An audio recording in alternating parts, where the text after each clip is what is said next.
આપણે ચરિત્ર ચાલી રહ્યું છે કૃષ્ણદાસજી પૈહારીનું, પણ કૃષ્ણદાસજી પૈહારીનું ચરિત્ર લેતા પહેલા થોડીક વાતો રમેશ બાબાજીની લઈએ, કારણ કે મારા હાથમાં એક અંક આવ્યો રમેશ બાબાનો માન મંદિરનો, અને ઈ અંકની અંદર રમેશ બાબાનું ચરિત્ર આપવામાં આવ્યું છે, જેમાં સુંદર મજાના પ્રસંગો આપવામાં આવ્યા છે.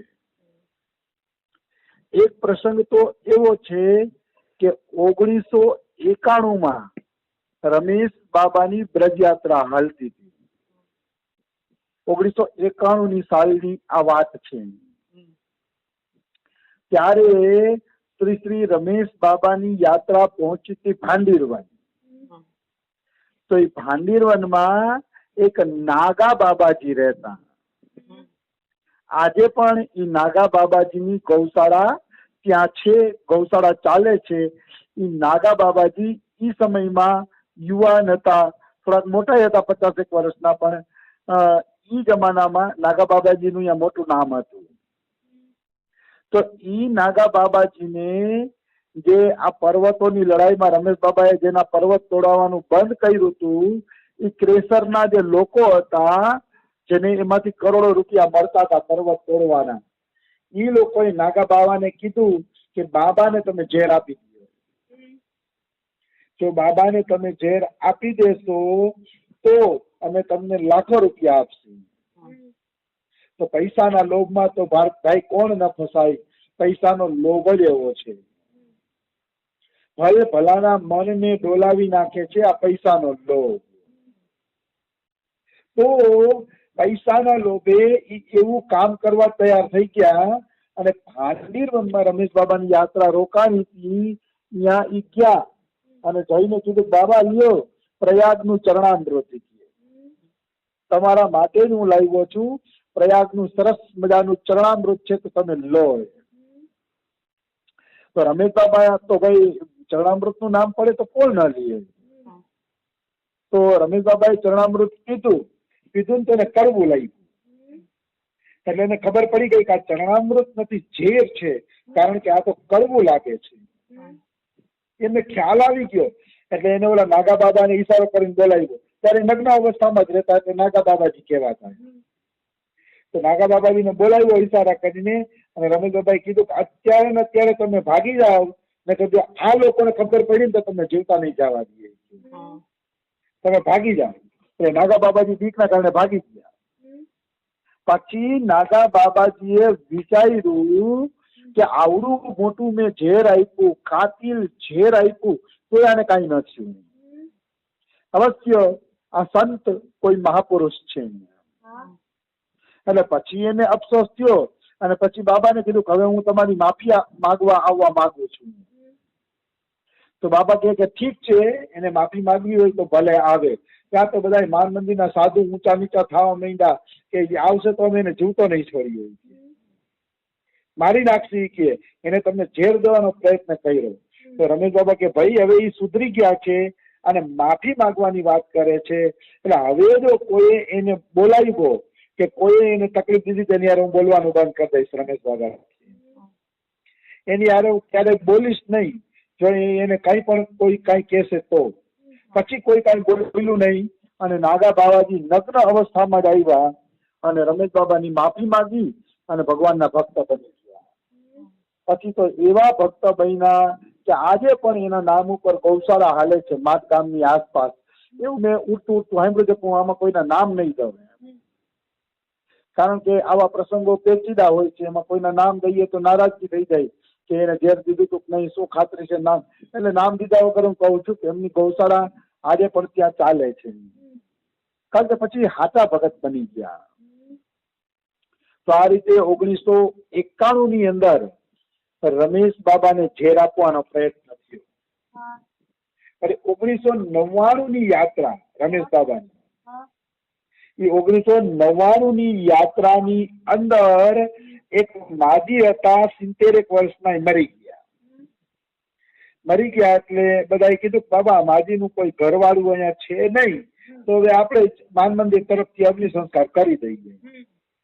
તો બાબા કે ભાઈ યાત્રી હતા, એ યાત્રામાં હાલતા હતા, તેનો અગ્નિ સંસ્કાર ધામ ધૂમથી થવો જોઈએ કે બધાને બોલાવી દો અને કીર્તન કરો. જેને આ પ્રસંગો નજરે જોયા છે એ વ્યક્તિ અત્યારે માન મંદિરમાં સાધુ છે અને એ વ્યક્તિએ આ ચોપડીમાં લખ્યા, એમાંથી હું વાંચીને કહું છું.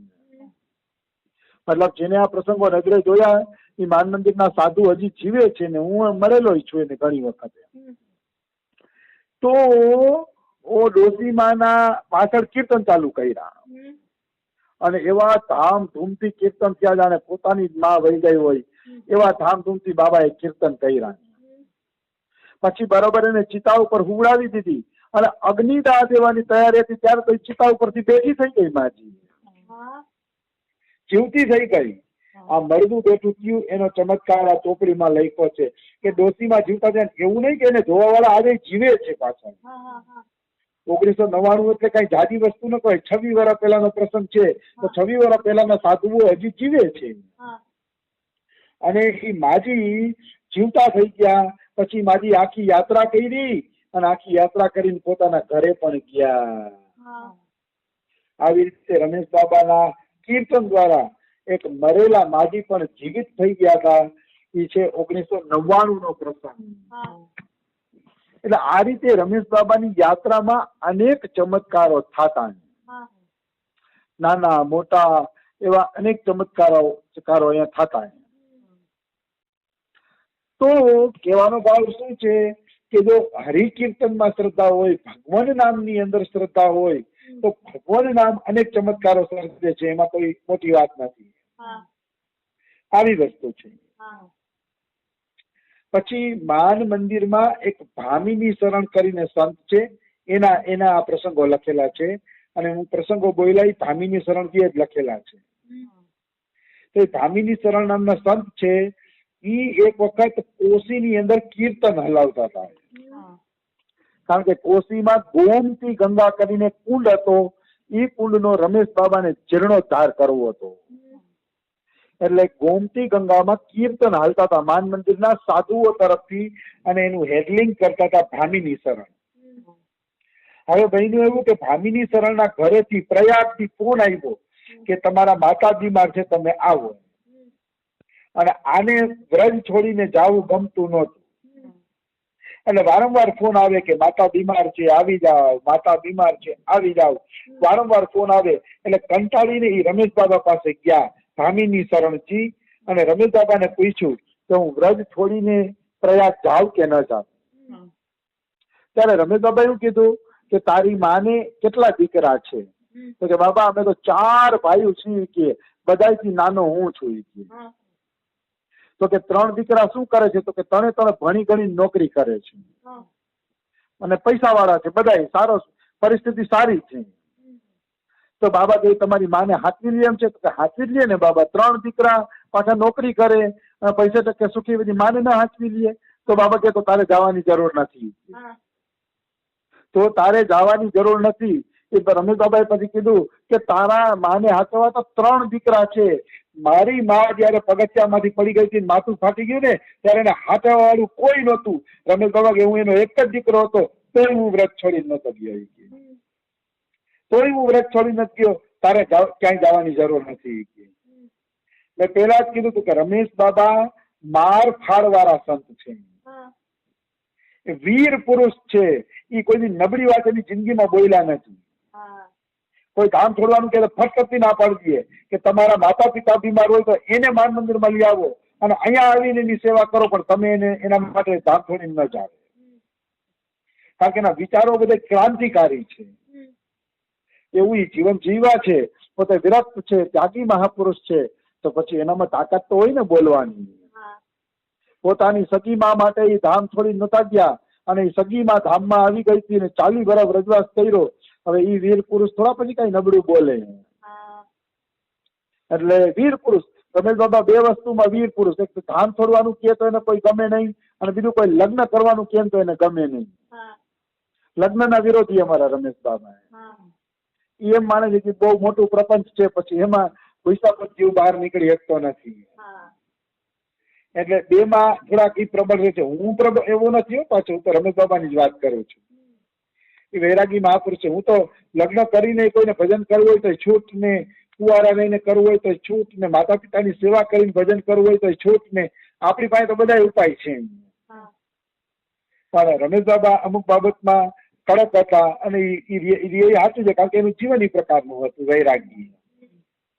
વૈરાગી સાધુનો થોડોક તો અકળ હોય ને ભાઈ. હવે તો રમેશ બાબાએ ભામીની શરણને ના પાડ્યું એટલે ભામીની શરણ ઘરે ગયા નહીં, કારણ કે 3 દીકરા હાચવવા વાળા હતા. પછી ઘરે શું જાય? પછી એ રોકાઈ ગયા વ્રજમાં. વ્રજમાં રોકાણા. એ રોકાણા 1999 થી લઈને 26 વર્ષ થઈ ગયા. આજે 26 વર્ષ ત્યાં માન મંદિર ની અંદર છે. હવે એ ભામીની શરણજી જયારે નવા વ્રજમાં આવ્યા હતા ત્યારે એમને બાબાને પૂછ્યું કે બાબા અમારું કર્તવ્ય શું છે? અમે સાધુ તો બની ગયા, પણ હવે સાધુ બન્યા પછી અમારું કર્તવ્ય શું છે એ બતાવો.